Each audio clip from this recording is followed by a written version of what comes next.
Hello, everybody. Hello, hello. What a messy place I got here today.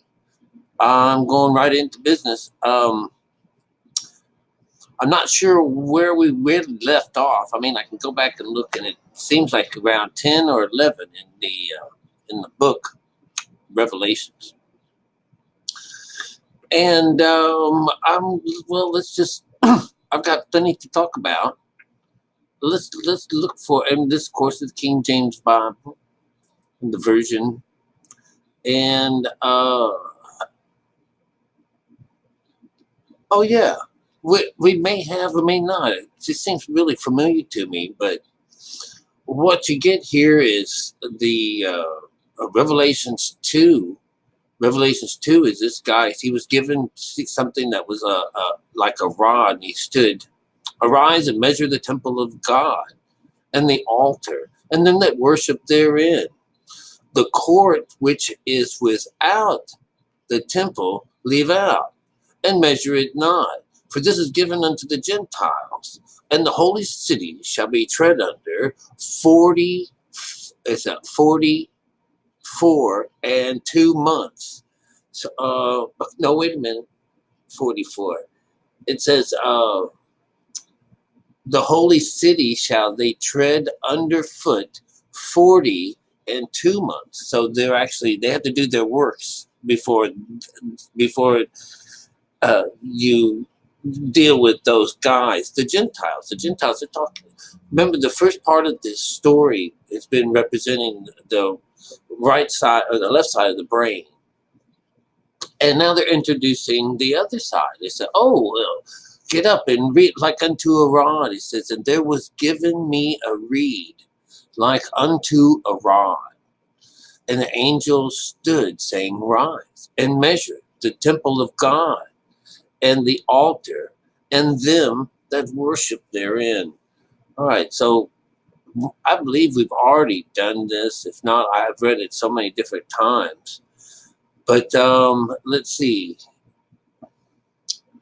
I will give power unto my 2 witnesses that they prophesy 1,260 days, clothed in sackcloth. Here's our sackcloth again. You know, sackcloth is this idea of going into mourning, and it's a type of a death that you're dealing with. And it says, number 4 here, these are the 2 olive trees, the 2 candlesticks standing before God of the earth. So this is you and your messenger. All right. So, well, anyways, I don't,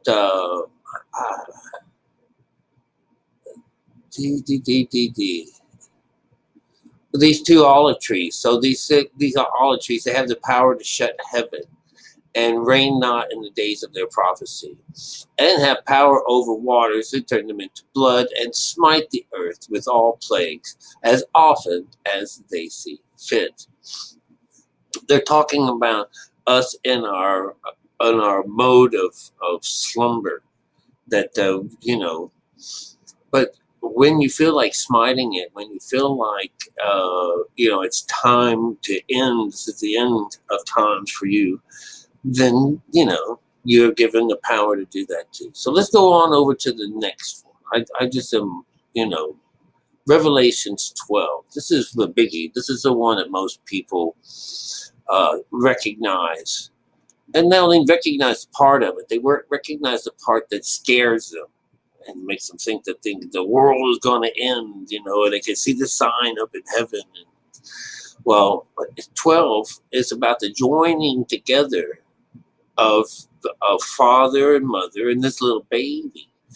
And so, in the sky, what we have is the Virgo, the sign Virgo. And she actually, she's described just as this: there appeared a great wonder in heaven, a woman clothed with the sun, and the moon under her feet, and upon her head a crown of 12 stars. So I'm going to have you listen in on these next few things here, so you could. A lot of things get tied together. You can't help but see things being woven in and out of each other in mechanical this mechanical storytelling. And she, being with the child, travailing in birth, and pain to be delivered. And there appeared another wonder in heaven, and behold, a great red dragon, having 7 heads, 10 horns, 7 crowns upon his head. And his tail drew a third part of the stars of heaven, and did cast them to the earth. And the dragon stood before the woman, which was ready to be delivered, for to devour her child as soon as it was born.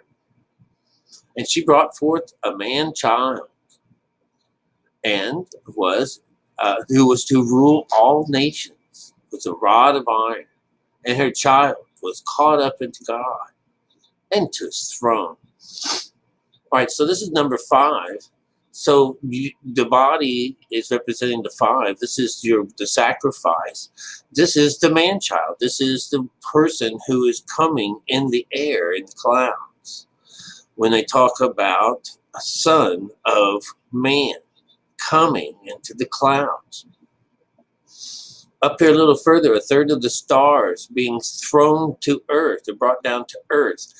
That's what his tail does. This is the lower mind. The lower mind drags a third of the people to the earth. So that's the 1/3. Remember, they get cut up into 3 pieces, and the 1/3 is the stars, which represents the body itself. Draws them to earth.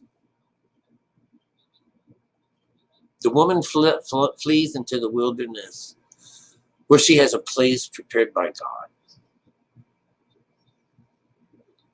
Da, da, da, da, da.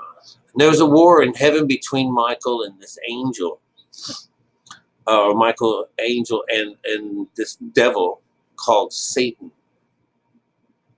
And they didn't prevail. They didn't win. But this is where the grievous head wound comes from. And it was healed. All right, so let's go into number 13. Then I stood upon the sand of the sea, and saw a beast rise up out of the sea, having 7 heads, 10 horns, and upon his horns were 10 crowns, and upon his heads was the name blasphemy. So this is the lower mind that you're hearing about right here. A beast rise up out of the sea, having 7 heads, 10 horns, upon the sand of the sea. So a beast rise up out of the sea. What I'm going to be getting out of this one here, this is number 4, this thing that came up out of the sea. This is religion.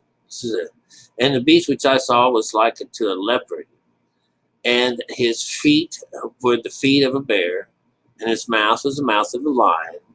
And the dragon gave him his power, and his seat, and great authority.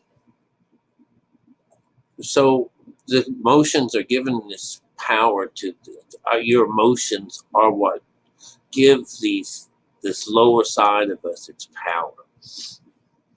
Clinging on to the wife, and part about religion entering into these scenes is what gives this monster its power.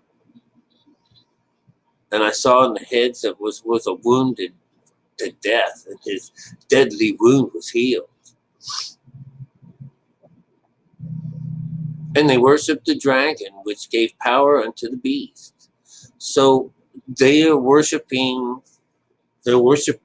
this beast. It came up out of the sea, so it's representing the spiritual side of us. But this one here, all of its names, all of its heads are of the head of blasphemy. So 4 is about worlds. Remember, this is where you get your kundalini. This is where you get your traveling sense from going from the east, from the west to the east. And they worship the dragon, which gave power unto the beast. Who is like unto this beast? Who is able to make war with him? Number 5 is your body. This is 5. And there was given unto him a mouth, speaking great things, blasphemy. And power was given unto him to continue 42 months until he got his work done. This is the lower mind. Until you get your works done. Is 40 and 2. It's just the 4 and the 2. It's just the 6. This is how it's written. And it's about the 5 again. The 5, the body, the person, this person, the star that this monster draws to earth is stuck here until you do your works. And number 6, and he opened his mouth and blasphemed against God and blaspheming his name and his tabernacle, and then to dwell in heaven. This is not hard for someone to do that believes in Father. If they believe in Father, then everything that comes out of their mouth is, like, we're going to get him to kill this guy. We have Constantine. And you know that this is folklore. It didn't happen. He said that he saw a vision of Jesus in the sky, and that Jesus said to go forth and conquer in his name. And you just know that's a lie because, well, we know it's a lie because God doesn't kill people. And he certainly is not going to tell someone to go and do this. His name doesn't mean to kill people in his name. It means to kill yourself in his name. So people attribute so many things to God as in, oh, thank God we were saved from this, or thank God, or our God is better than their God, or God appointed hatred on gay people, or blacks, or on slaves. This business of taking the Bible literally and attributing what is being said about God and and then you repeat it. This is blasphemy. You believing it. This is blasphemy. But then you have to, because this is the Bible we're talking about here, and you've got to tread on it on foot in real life. That's on foot.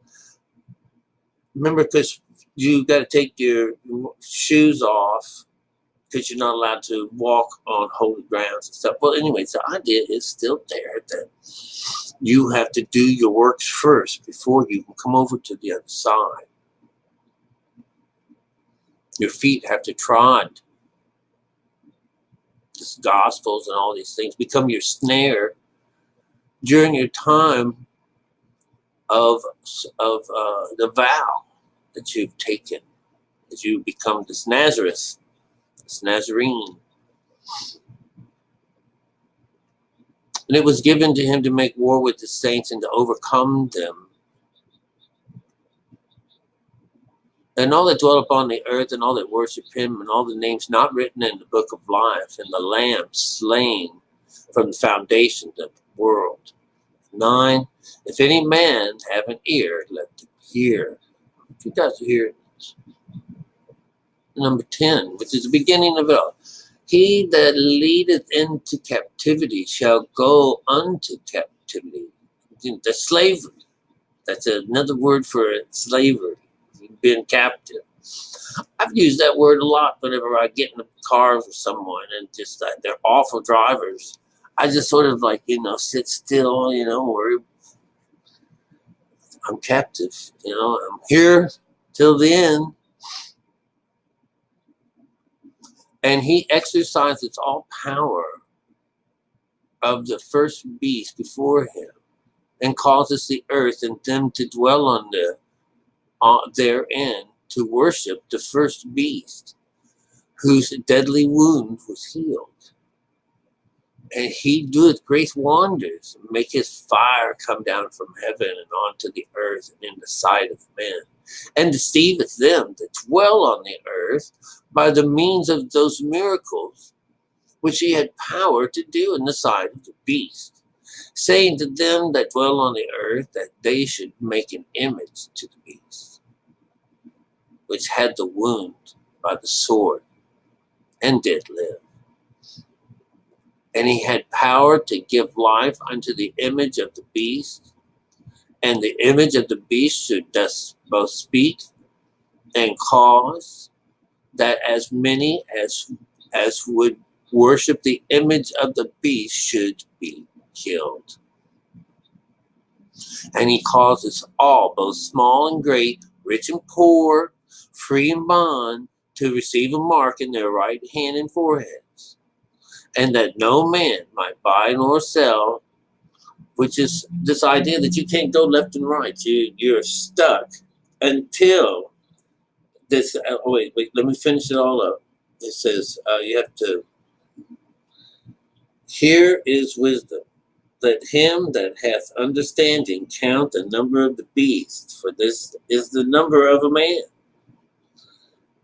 And his number is 666, or threescore and 6. So he's number 666. It's the lower mind. It's the number. It's the low 9 in the group. Remember, 144,000 are saved. That's the idea of another 9, a high 9. So you have, the Bible talking to us about the death of people that come in and are taken over and believe in the second beast. The second beast is none other than religion, and all religions, There may be 7 hills. There may be 7 hills underneath of the Catholic Church, something like that, St. Peter's.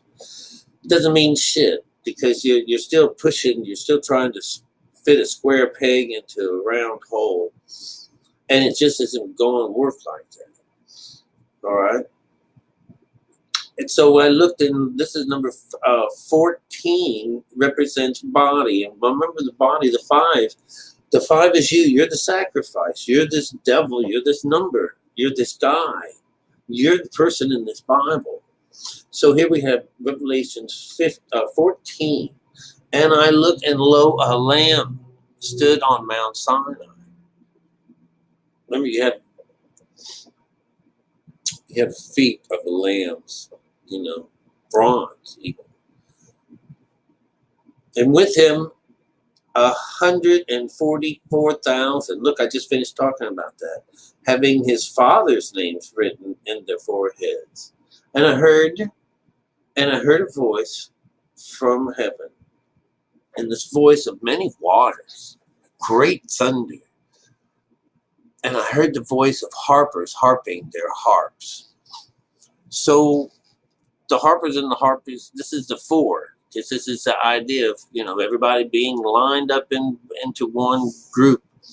Just like the 4 musicians trying to get into that little space that they wanted, that little room that shows up in all these stories, that little place they wanted to get in.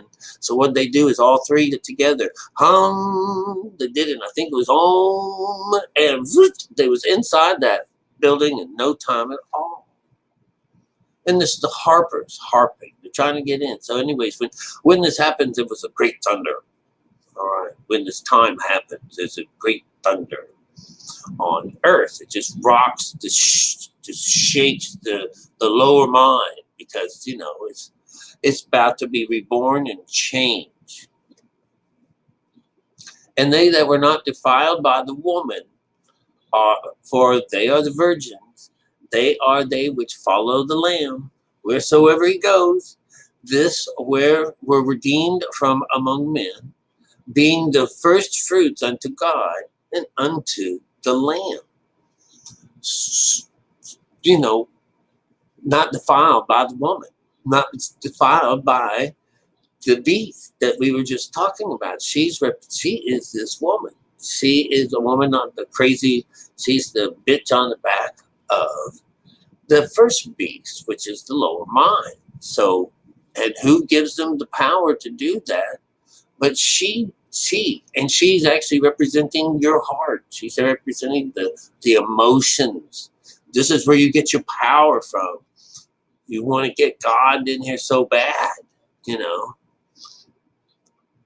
But like I said, this is this idea that, you know, the Gentiles, the people that are on the outside, first the Jew and Gentile. Jew is an inside person. Gentile is an outside person. The outside person has to finish his works before he can become an inside person. It's not easy. 5, and in their mouth is found no guile, for they are without fault before the throne of God.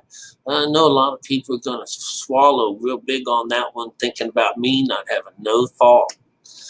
But I think that you'd be thinking wrong about what fault would be, because, you know, we're all alive, and there's no truly walking a straight and narrow path. There's always a left and a right, and, you know, and you got to you relax and rest somewhere. But what would you think would be, you know, he's gay, he's sinning by what the outside of the Bible says. But remember, the outside of the Bible kills. And that means that gay thing does not mean, you know, sucking somebody's penis or something like that. It's the idea of one mind, your mind going out and hanging out with a strange woman. That's what it means. So you got to get tangled up in things that you say, well, you know, he's gay, you know. Well, my goodness, that means that this heaven wouldn't even be open for me. I wouldn't be able to read this Bibles to tell you what it's really saying. The side of my mind wouldn't be open to me, you know. But it is, you know. Even though I got about 4 or 5 people reading, it doesn't bother me like that. The idea is you know, I was given something pretty cool, and I'm queer, you know, and no, you know, I still have to reiterate that all of us are this image of Jesus and the Buddha and Krishna. All of us are. And the what I consider to be a mechanical side of the Bible is like, well, listen, the letters from Paul that are throughout the Bible, it's one of the pieces of glue that holds the Bible together. Well, that would be like me writing my sister or my brother. He's writing to the churches. He's doing this, but it's following in a way that it has to say this on line 5, and that it's like I've read here. This 6 should be about the midst. Here we go. And I saw another angel flying in the midst of heaven, having the everlasting gospel to preach unto them that dwell on the earth, and to every nation and kindred and tongue and people. This is on earth, and to every nation and kindred and tongue and people. Listen, 6, there it is, the midst. Everywhere on number 6, anywhere in this Bible, you're going to come close to something about the midst. It's just going to be there. It's going to be there. I can tell you that ahead of time. So no one writes like this. Nobody. And it matches other writers, other people's things with the numbers. On the 6, there's going to be something that has to do with the myths. Myths is going to be about, or the 6 is going to be about the works, or it's going to just the way it is. That's what 6 means. All right. That's what the number, what would be another 6? 15. The number 15 is another 6. So you look at it, and it'll have something to do with the myths in there, or it's going to have something to do with works, you know, or worlds. going to be talking about this business that goes on inside of us. So that's what it means to have a mechanical works to it. That's the way it is. And you know,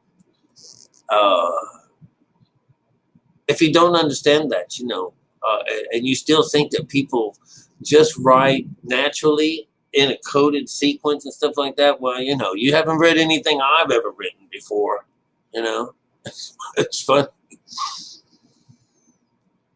So anyways, this story of Revelation is about you becoming yourself, and you, like this story here, this one, these last couple ones that we've done. Everyone's so worried about the dragon and stuff. Well, the baby makes it past the dragon. It makes it all the way into God's hand. So where's the end of the world?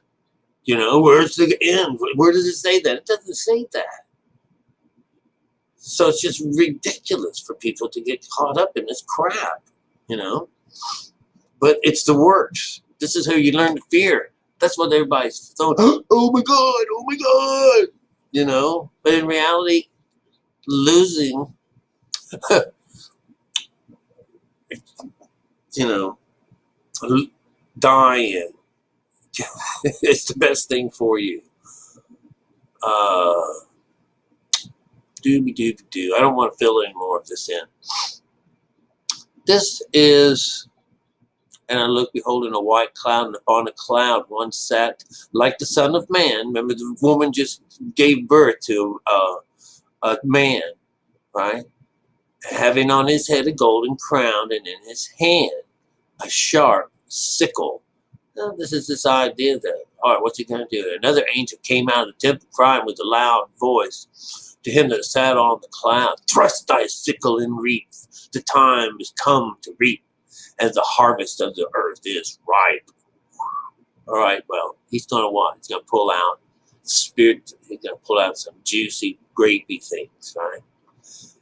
And he that sat on the cloud thrust his sickle on the earth, and the earth was raped. And another angel came out of the temple of heaven, having a sharp sickle. And another angel came out from the altar, which had the power over fire, and cried with a loud voice to him who had the sharp sickle, saying, thrust in thy sharp sickle, and gather a cluster of the vine of the earth, for her grapes are fully ripe. Well, all of that pompous garbage. Yes, because when they're talking about the other half of this, Revelations 14, which is 5. So you have the bad body, which is the top one, and then the good body who's switching over to the other side. And what it says here is, it says that, so the grape is good in him. He is, because he's growing. This is the new wine. The new wine is the new spirit, you know.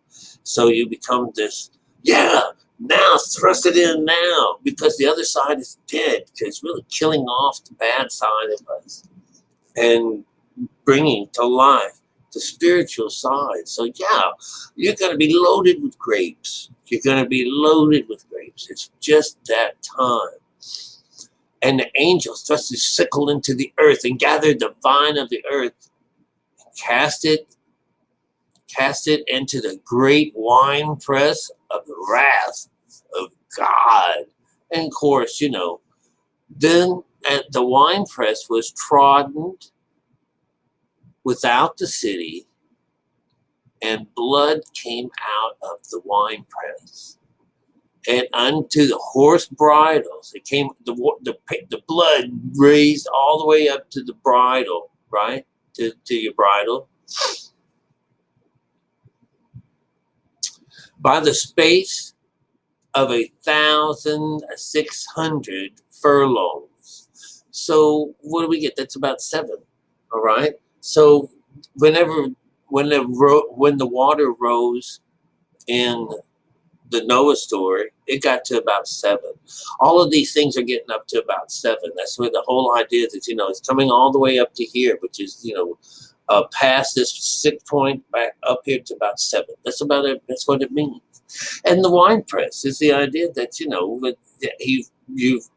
when we serve the Lord correctly, then it resembles the story of the wine bearer who dreamed of watching a vine grow out of earth, split into 3, bud and bloom, and then turn into fruit, and his hand squeezing what was inside the wine, the inside the grape, for what was inside into a cup and then serving it to the Lord.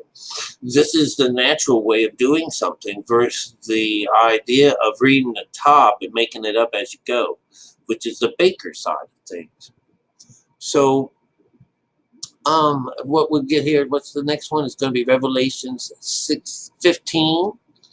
And I saw another sign in heaven, great, marvelous, 7 angels having 7 last plagues, for him to filled with the wrath of God.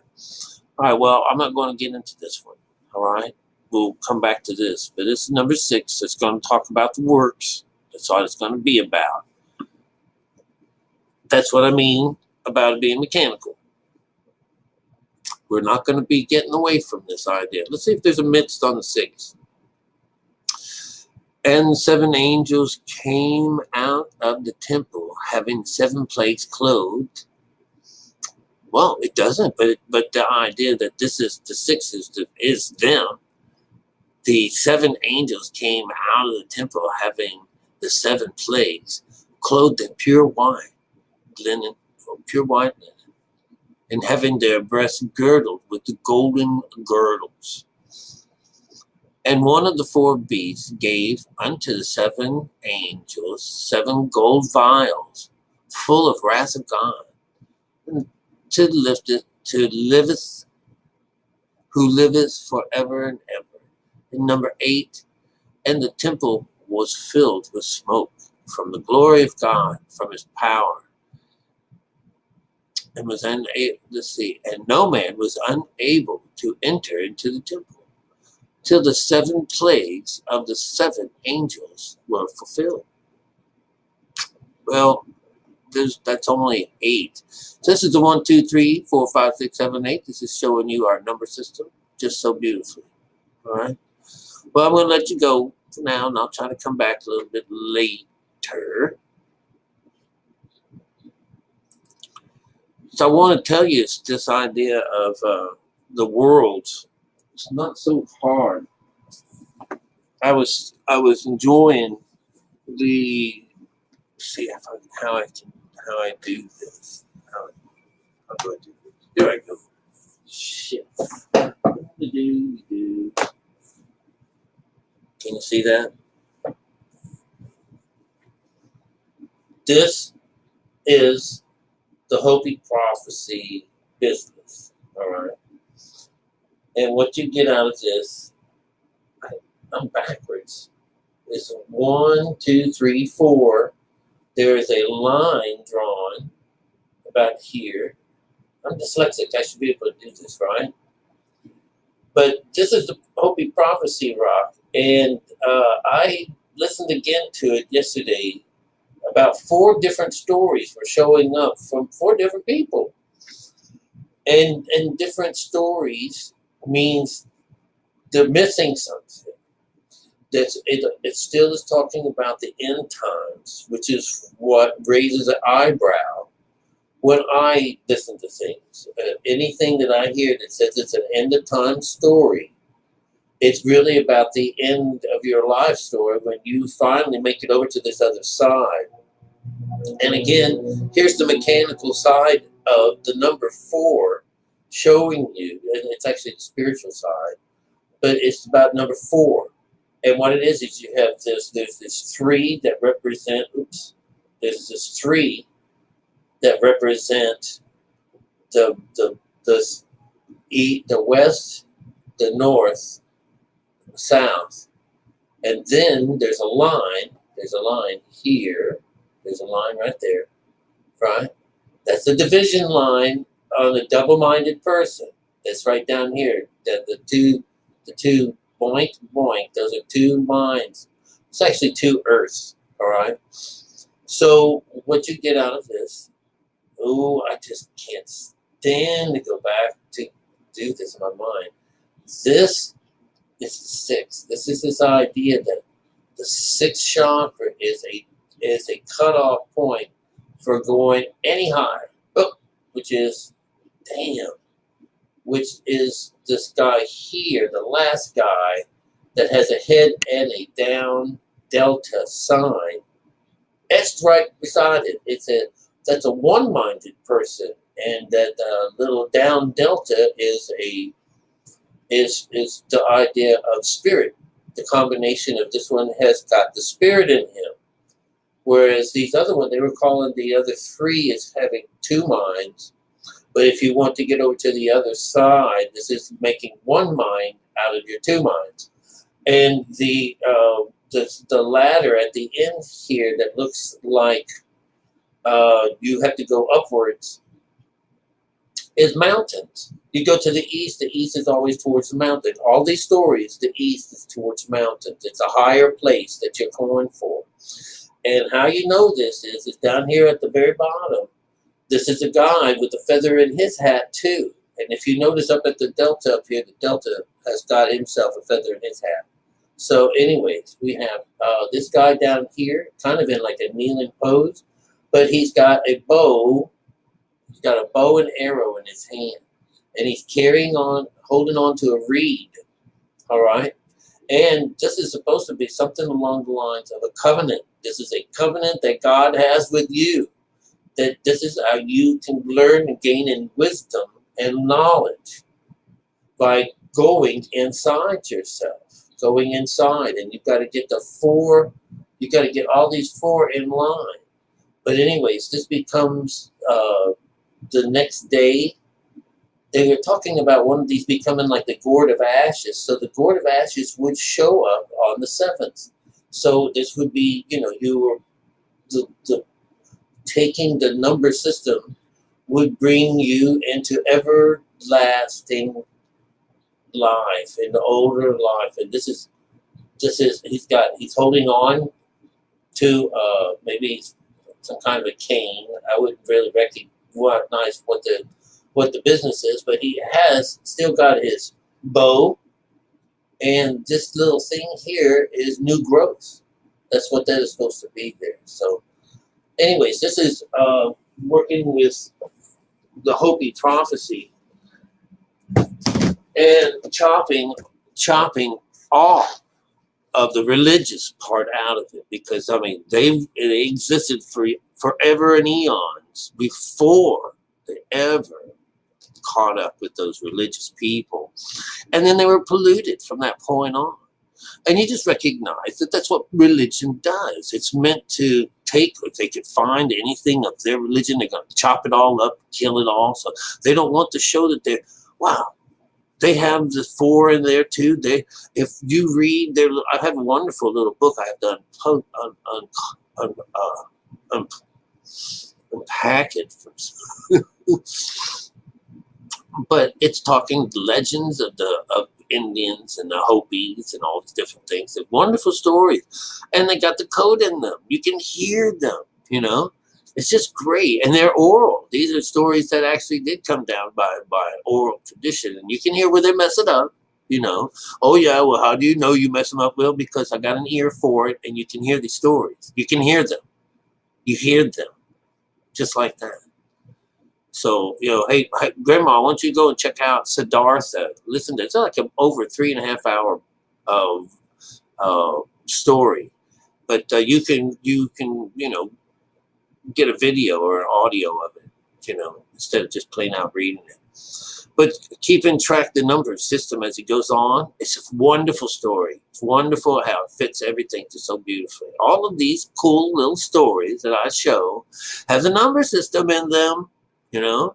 From eons past and all through to the Jesus business and stuff like that. They have this number system in them. So I just want to say hello. I ain't done yet. I got tons more to talk to you about. All right? The best to y'all. I love you.